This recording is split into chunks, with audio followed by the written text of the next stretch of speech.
IELTS vocabulary, understanding and using anemics.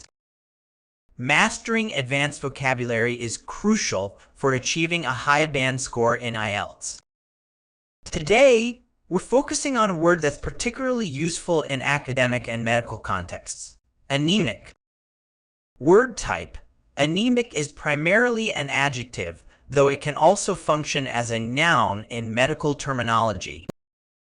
Meaning, in its literal sense, anemic describes someone suffering from anemia, a condition where there's a deficiency of red blood cells or hemoglobin in the blood.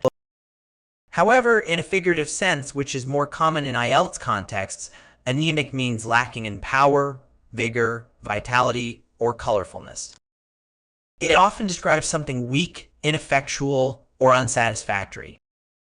Word history: the term anemic comes from the Greek word anemia, which literally means without blood.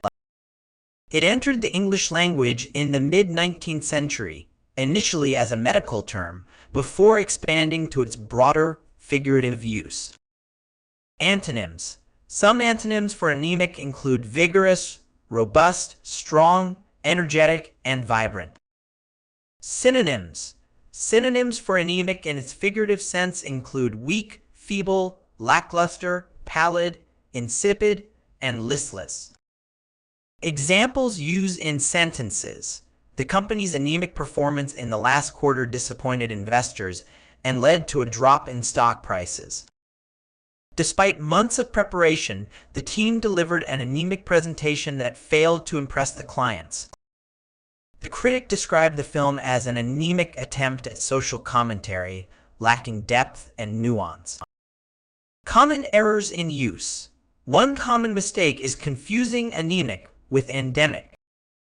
While anemic refers to weakness or lack of vigor, endemic means native to or restricted to a certain place.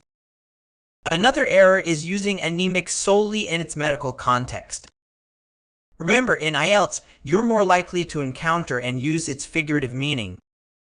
To effectively use anemic in your IELTS responses, consider applying it to describe underwhelming economic performance, weak arguments, or ineffective policies.